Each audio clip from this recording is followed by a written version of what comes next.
Ajak Joni. Apa kalam kau? Siaman. Apa? Ayo doang dulu. Mai kalau dulu.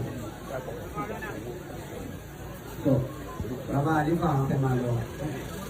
Ada ada malam itu tinggal kawan dia di ayi apa kalau ini atau yang apa ada atau di siang peneludi wan mobilnya.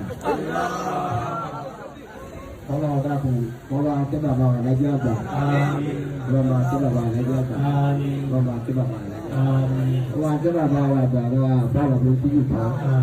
Bukti saya satu dia lupa pokok. Kalau bawa lagi apa? Lima puluh.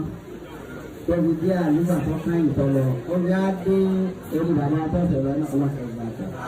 Bawa lupa bawa lagi. Kalau masa bola orang masih drama ini sih. Kalau masih drama ini, hati bayi, kata bayi, kalau masih kata bayi, ada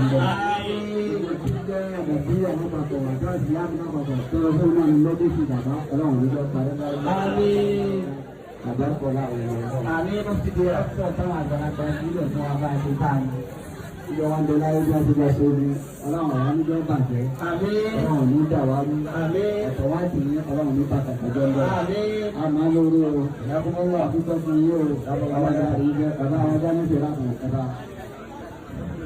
Ada. Segala sampai ni. Aiba Tuhan. Amin sebenarnya.